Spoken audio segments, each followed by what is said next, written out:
Hi guys, Mad Munchkin here. I wanted to make a really quick video to show you guys how I make and edit my videos. I've had a lot of questions from a lot of people that want to become reviewers. The process is rather complicated and you'll have a lot to learn, especially if you aren't familiar with editing programs and sound editing and all that kind of stuff. Even if you just want to sit in front of a camera and talk about stuff, that has some complications with it as well. So I'm going to briefly talk about it. I'm going to keep my live stream timer up because for some reason it's only recording 5 minutes at a time, so please forgive me if the editing of this video is a little bit choppy or episodic. So let's get going. First I want to talk about editing audio, and for audio I recommend that you have an external microphone. The reason why I say that is because although computers and cameras have inbuilt microphones, to get better control over the quality of your audio, I suggest investing in an external microphone. Now I'm going to bring up the internet here to show you the microphone that I use. Okay, this is the Samsung Go mic. It's a standard USB microphone, and it does basically everything that you want it to do. It records audio. These kind of microphones, you can get them for about £20 or £30. This one costs between 20 and 30 if memory serves, but you don't need to spend like a lot of money on a really expensive microphone because it's better to buy what you can afford until you get a better feel of what you want to do as a reviewer, and you need to make sure that you are committed to what you're doing. You don't want to splash out on all this equipment and then discover, actually, I don't really want to do this. So that's my recommendation. Blatant advertisement there. So what I use to record and edit my audio is Audacity. Now, most of you have probably heard about this with other videos that other reviewers have uploaded. Most people use Audacity. It's really simple and easy to use. And although it may look complicated if you're not used to this kind of thing, you can record and edit your audio in here. I actually, when I make videos, I usually edit my audio in the studio that I use to edit my videos, so I'm doing everything in one program. Now, to show you, because most of my videos I use my avatar, Mad Munchkin, either as a pony or a human, I want to show you all the slides that I use. Now, with the Mad Munchkin avatar, I just have her in individual slides like this here. If I go through these, you will see that they are basically, all that I change in each frame is the expression.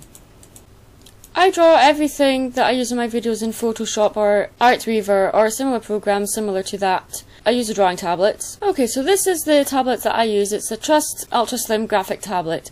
Now, what a lot of people have said to me that have seen the tablet that I use, they say, why don't you use a Wacom? Basically, it's a little bit to do with my budget, but it's also because I find the Wacom tablets are far too slim and aren't very robust, and I just think you're kind of paying for a brand name rather than a good quality product. That's just my personal opinion. Now, Trust tablets, although they may not look as nice as Wacom tablets, they work fine. And the tablet that I had before this was also a Trust Slimline tablet, and that lasted 5 years. And the stylus, I only had to replace the tip of it once. And with this one, I've had this one for coming up to 2 years now, and it still behaves like brand new. Tablets do wear and tear, obviously. I use my tablet every day, so for a tablet to last 5 years is a pretty long time for me.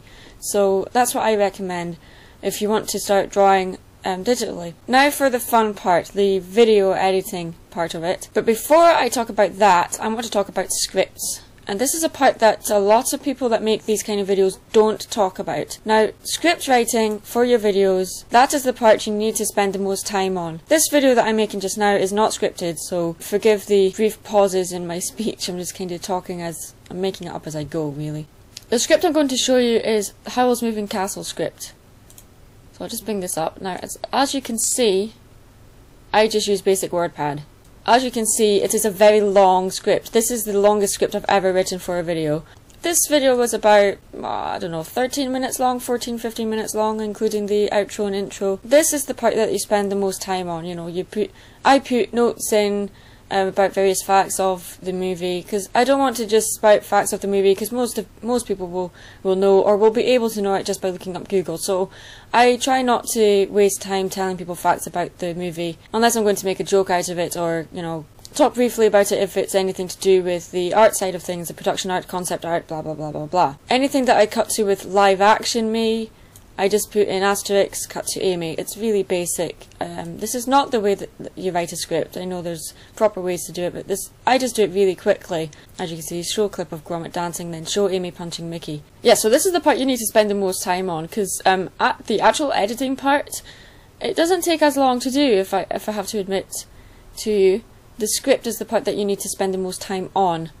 It's very important to have a very emotive script. You know, you need to bring out the character that you're playing. Even if it is just you talking, you need to learn how to really emphasize the words that you're saying, really emote. Especially if you're not showing yourself on screen, you need to practice and rehearse the script several times before you start recording. The reason why I say that is it needs to sound natural. When you talk, you kind of stutter or draw out your words a little bit, or make funny noises when you're trying to get words out. And if you learn how to, and when you do that, you can implement that into when you're reading a script. And it takes a lot of practice. I'm still learning and I have a bit of a stutter, so I tend to re-record my script a lot, and the editing of the audio it takes a while to get it right. So now with the fun part, editing the actual video. So the video I'm going to show you is the most recent video I've uploaded. It's the Why I Hate Alicorn OCs. Now that is actually a misleading hook. I have a habit of doing that. If you are familiar with the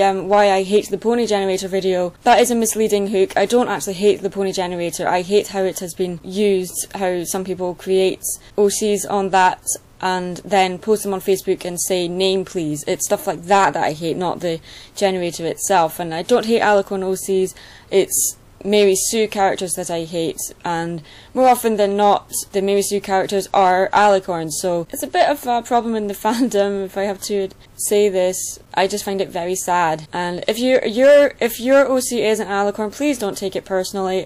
It's not meant to offend anyone. This is just meant to be a silly video of Maddie venting. And before I show you the stuff in here, I'm going to show you some slides of a character I did not expect to be so popular. So if I find her here now, I scroll down, you'll know, and it is Mary Sue. I did not expect her to be so popular. I've had a lot of people say that it looks like her wings are coming out of her arse, and I did not intend that at all.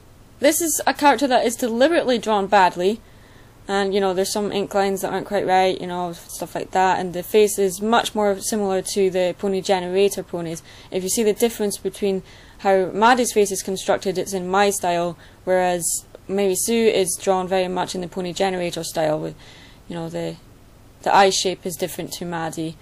You can see the shape of the eye is much different. It's much more Disney-esque, whereas you go into Mary Sue and it's a very different shape. And there's not as much texture or lighting to Mary Sue as there is on Maddie. As you can see, the light effect on her hat to make it look a little bit shiny, and you know, the hair has a lot more definition to it, where here it just looks solid. So it's deliberately drawn badly, and the cape is not rolled up to show the wing because I just wanted it to look silly and not make much sense, but also I wanted to hide her cutie mark. I wanted this to be a blank flank character, but I didn't want to just leave it blank. I wanted her to have some sort of cape or something to imply that she is royalty, or thinks that she is royalty rather. She represents any kind of Mary Sue-ish character, obviously, that, as her name implies, and but she also represents my kind of opinion toward stereotypical teenage girl kind of characters that have been portrayed in high school movies in particular, and most of them are American, and that's why she has an American accent. And obviously it is me doing her voice, and I tried so hard to get the accent right, but obviously I do slip now and then, so it's kind of obvious it is me. So she talks like this, and you know, she talks like a really high-pitched kind of voice, and each time she finishes talking, it sounds like she's asking a question, but she's not. So because that's how I've heard people talk a lot. I've never been to America. I've been to Canada, and I've met a few Americans that live here in Scotland, and a lot of them talk like that, so I'm not trying to offend anyone. It's just the kind of accent that I wanted to go with her. So yay, I'm glad that everyone loves her. well, as far as I know anyway, everyone likes her, so she might return, she might make a reappearance. And I enjoyed making this video so much that I might start creating other characters that represent the negative aspects that I talk about, so that Maddie has someone to bounce off of. This is the reason why she was created in a way. Maybe she was created for this video so that Maddie could show a little bit more of her personality. Maddie is an extreme cynic, is very sarcastic, and is becoming a little bit melancholic as well, which is not like me in real life at all, but she does tend to be very judgmental. So Maddie is turning into, some people have said that she's turning into a little bit of a nostalgia critic clone, and I really don't want that to happen, so I'm trying to keep her away from that yell at the camera or shout about really horrible things. So next time I'm probably going to have her talking about something she loves. So there's some original pencil sketches for you to see. As you can see, I am very sketchy in my drawings. This is one of the original pencil sketches I drew of Maddie, and then, you know, just inked it over the top and scanned it in, and then, yeah, it's really basic stuff. As you can see, over here you have a lot of channels. Sometimes some of my videos end up with 20 channels because of the various things that I use in my videos. Some of the sounds that I use have visuals that I don't want to be shown, so I have to have them muted, like this one here is muted, for various reasons. I think that was for the beep noise when Mary Sue swears. I really was scared about doing that, having a character in my videos swear. But you don't actually hear her swear. I cut it out for the beep. So I don't know if the audio will pick this up if I press play. Let's see. Did you just tell me to shut up? You can't tell me to shut up. I'm a f***ing there. princess. What are you? You're just a stupid Irish Scottish. Whatever. Stupid Irish Earth pony who goes around telling everyone how bad their OCs are. And you know what? Why don't you just eat that stupid tartan hat of yours and hang yourself with that scarf? My God, what a total bitch. Yeah, so the interaction between these two characters was so much fun, and when I was actually editing this part, especially on this frame when Mary Sue is just staring at Maddie with that ridiculously angry expression, I just couldn't help but laugh. So it took me a while to edit this properly, and I needed to leave a pause there because if I'm laughing, I know that people watching it will be laughing, so that's why the long pause is there. And timing is very important in your video.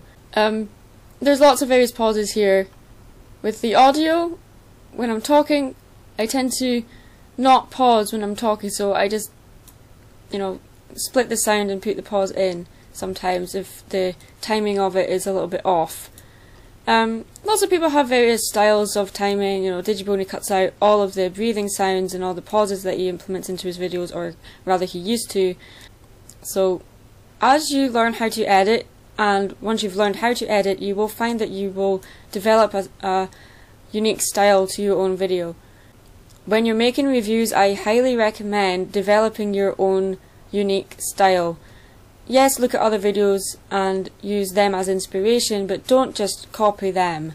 Try and see if there's anything different that you can do. If you watch reviewers like Silverquill, for instance, his OC is a griffin, and his reviews are animated, obviously, and they're very flash-like, but then you watch videos like KP's videos, and her pony jumps around all over the place and appears in front of the videos, and is not, her OC is drawn in a very unique style, different to any other OC I've seen. So I really recommend being as different as you possibly can.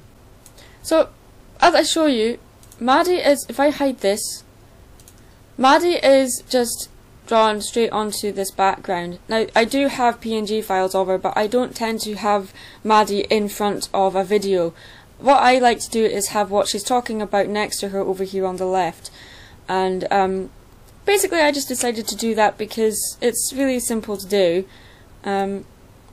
Unfortunately on this video there isn't anything like that here, but Mary Sue is what's on the left, and usually what appears on the left is a PNG, so that means it's transparent, so it doesn't have a background.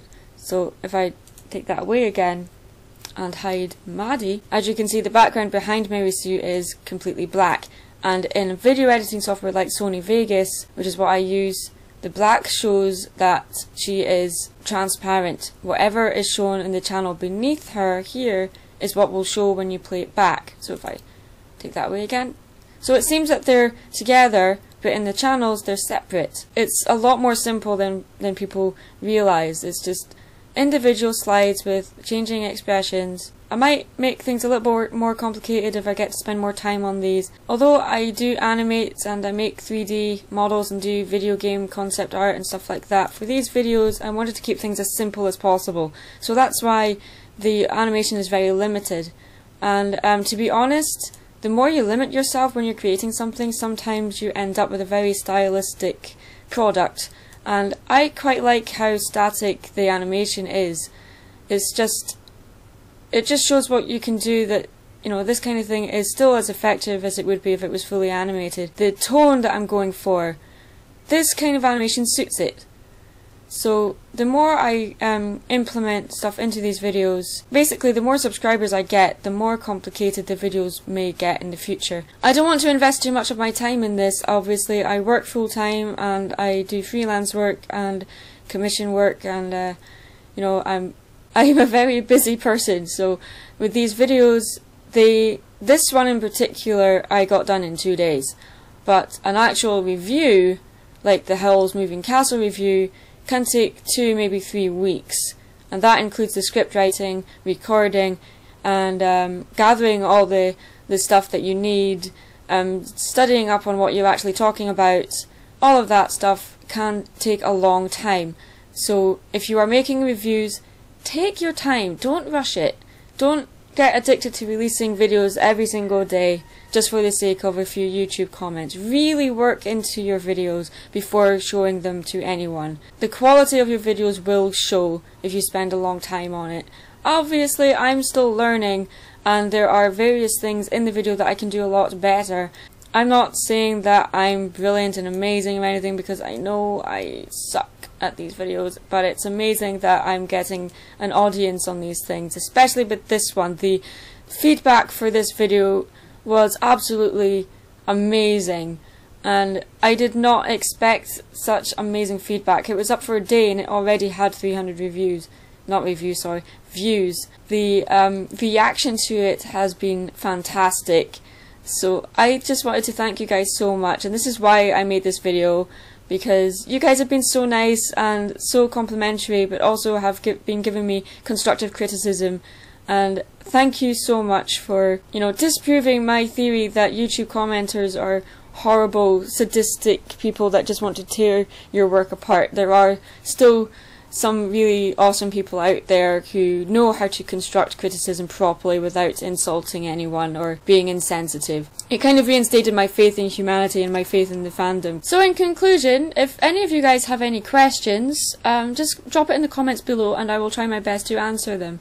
And before I sign off, there are other reviewers that have uploaded similar videos that explain how they make their reviews, and most of them do it in a very similar way to me, but some people will probably go into a little bit more detail about it. So I highly recommend watching any other reviewers' videos, like Digi's how he makes his videos is a really good one to watch.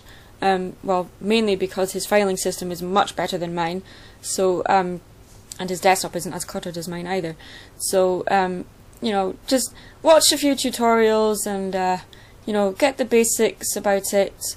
And oh yes, before I sign off, I didn't say so, but with Sony Vegas or any other studio, I really recommend you don't use programs like Windows Movie Maker or anything similar to that is already installed on your PC or Mac computer or wherever you're using. And the reason why I say that is because programs like that are really simple and basic and are more for making slideshows or basic AVI videos, and they usually only have 2 or 3 channels for your audio and visuals. If for reviews you're going to be doing a lot of heavy duty editing, so you need to have a lot more channels, so you're free to do exactly what you want. Sony Vegas is not a free program, unfortunately. However, you can download similar editing programs to that, and you can get free programs and I recommend practicing with those before deciding on investing in a program like Sony Vegas or Adobe Premiere. My personal recommendation, if you're going to use and pay for a program, I would use Sony Vegas. Premiere Pro does the exact same thing, but Sony Vegas is a lot more user friendly with its interface. So that's my recommendation for you guys. Okay, I hope I haven't forgotten anything. If I have, again, just comment below, ask me questions, and I will do my best to answer them for you. Okay, thanks for watching, guys. I am Mad Munchkin. Stay creative.